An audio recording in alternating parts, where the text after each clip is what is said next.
What has this commercial done to me?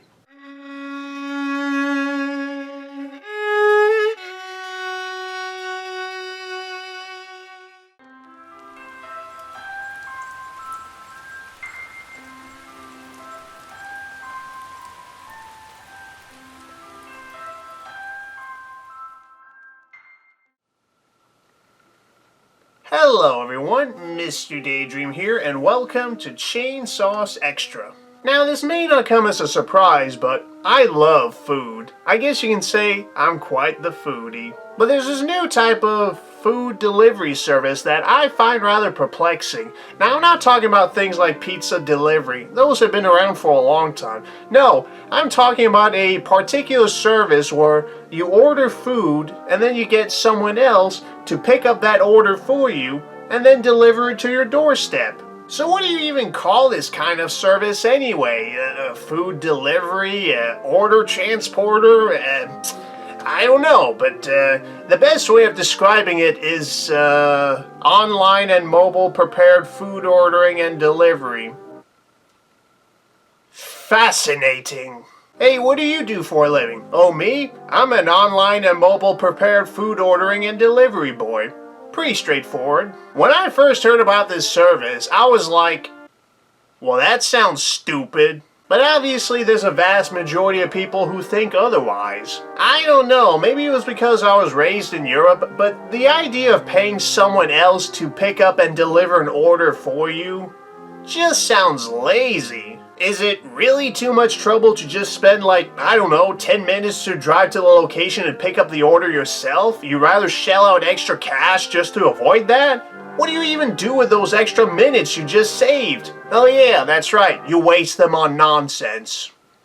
Kind of like what I do with this show. Now don't get the wrong idea, I'm not saying that the people who use this kind of service are idiots. No, I can certainly see a lot of convenient uses for it, like maybe you're too busy, you're currently babysitting, your car got impounded, you know, relatable stuff like that. And because of the pandemic caused by the coronavirus, these food delivery services have become much more popular, so I'm not gonna act like that they have no purpose, because they clearly do to a lot of people. Now there are a number of these services, but the one in particular I'm gonna be talking about today is Grubhub. I had no interest in it then, and I certainly have no interest in it now. And no, it has absolutely nothing to do with that stupid commercial. You know which one I'm talking about. The one where they like to boogie and get super ecstatic over salad. Yeah, it's cringy, but it's a corporative attempt to try and connect with everyday people through whimsical yet manipulative cartoons. Did you really expect anything greater than that? But this one is particularly bad in terms of presentation, because now every time I hear the word Grubhub, all I can think of is that obnoxious ad.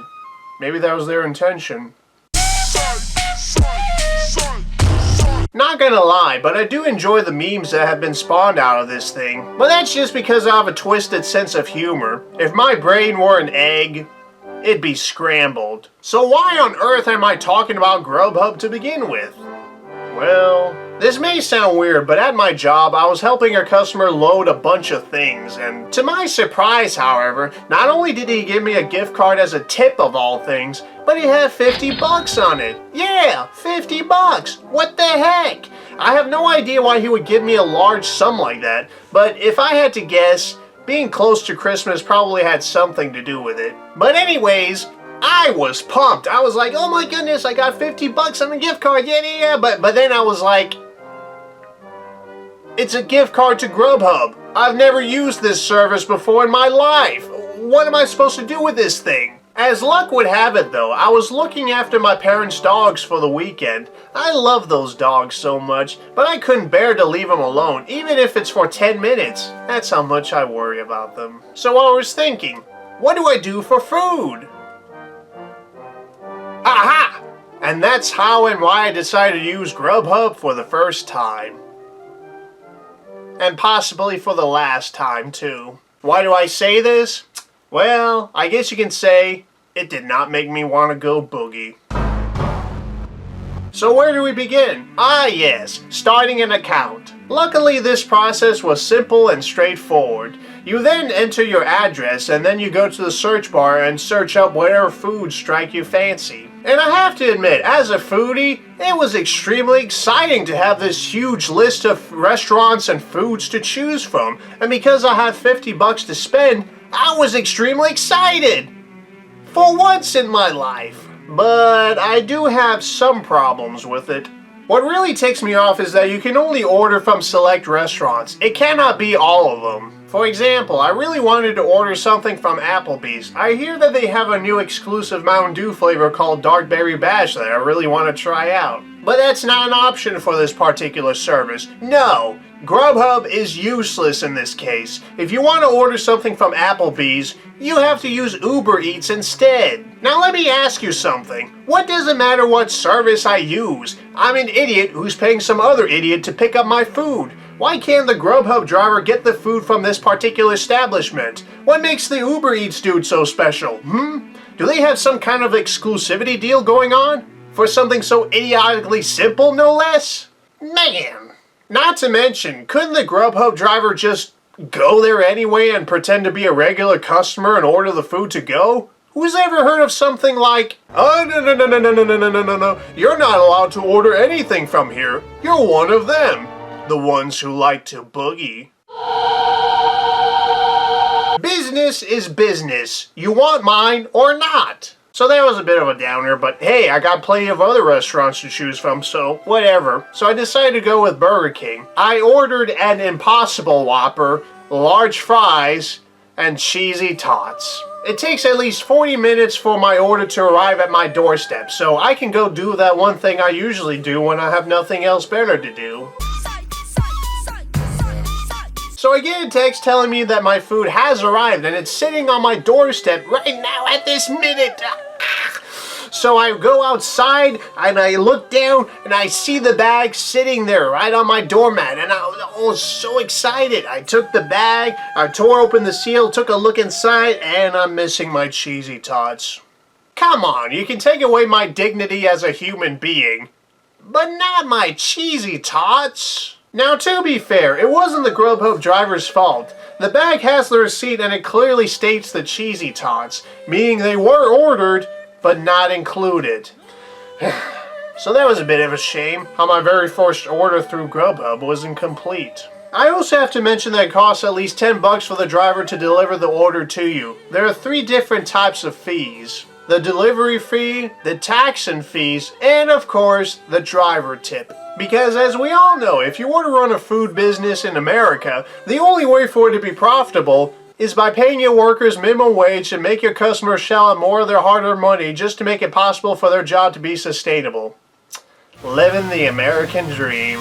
You know what I don't get? There are certain options that are not available through Grubhub, even though they are on the original websites. For example, on Taco Bell's online menu, you have a choice to make a certain item vegetarian, but on Grubhub, that option is not available for some reason. So in order to get a vegetarian Crunchwrap, I had to select either bacon or sausage crumbles, then add the option of no bacon or sausage crumbles. Yeah, I know, it's stupid, but there's literally no other way of doing this. So I made the order and then went on to do something else, but to my surprise, the order arrived much sooner than expected. I was told that it was going to arrive in 40 minutes, but it arrived in 20 minutes instead. Now I know it sounds really weird to complain about the efficiency of the delivery, but it may just be me, but when I'm given an approximate time, I expect it to arrive around that time. When it arrives much sooner than expected, it really catches me off guard, like I was already in the middle of doing something else and I had to quickly cut it short just to get to the order.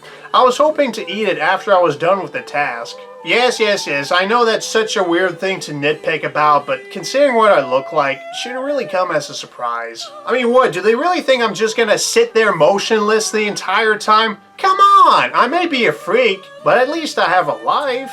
As hard as that may seem to be. But anyways, I take the bag, look inside, and once again, not everything was there. I asked for breakfast salsa, but it was not included. Now, maybe they ran out of it or something, but it would be nice to get some confirmation on its absence. So I got the Crunchwrap and I was really excited. I've never tried it before and it looks so good. So I take a bite, munch it, and then, hey, yeah, that's pretty good. But then I was like, Hey, wait, something tastes a bit off. Why is that? I look into it and then, yeah, it had the sausage crumbles in it. Disappoint me, will ya? I don't understand why it's so difficult to follow instructions. Whenever there are modifications to an order, it's not optional, it's a preference.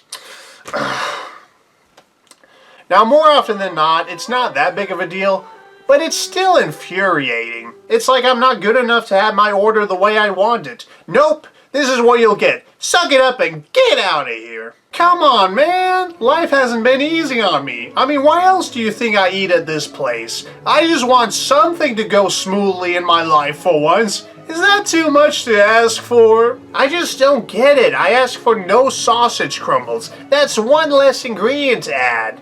I just saved you 5 seconds, but nope. Apparently asking for less is asking too much. What bleeping sense does that make? Now, I'm not gonna rag too much on fast food workers because it isn't an extremely stressful job. Trust me, I've been there.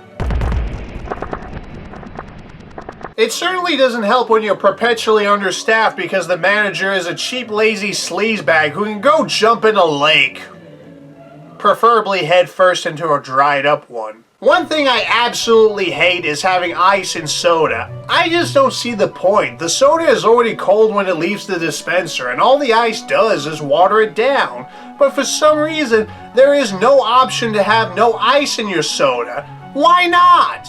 Apparently, asking for less is asking too much. Even if the drink doesn't have any ice, they'll still find a way to put it in. For example, have you ever heard of the beverage bucket from KFC? It's literally a pouch that can hold half a gallon of soda of your choice. Now, everyone seemed to be extremely surprised by its announcement, but I was one of the few people who was like, took him long enough. I mean, this is America after all. I don't understand why people seem to keep forgetting that. Now, I've ordered this thing a few times, and as you guys can probably guess, I always go with Mountain Dew Sweet Lightning. But what I really love about the beverage bucket is that they never add ice to it, probably because they figured that you would supply it yourself when you're serving it around the dinner table, but to me, it just makes it so much easier to drink it out of the bag. So I decided to order the beverage bucket from KFC through Grubhub. It arrived at my doorstep, I checked the bag, and it had ice in it! What the heck? Why is it that when I ordered at the drive-thru, it has no ice in it, but when I ordered through Grubhub, at the same location no less, it has ice in it? Do they have some kind of exclusivity deal with ice manufacturers or something? Like,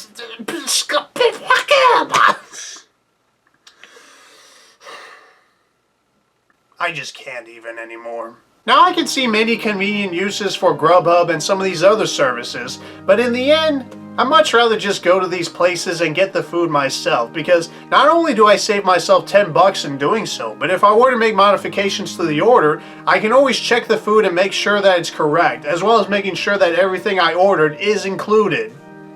Like my cheesy tots, for example. It really flips my bacon how I made 3 different orders at 3 different locations, and all 3 of them were incomplete or not the way I wanted it.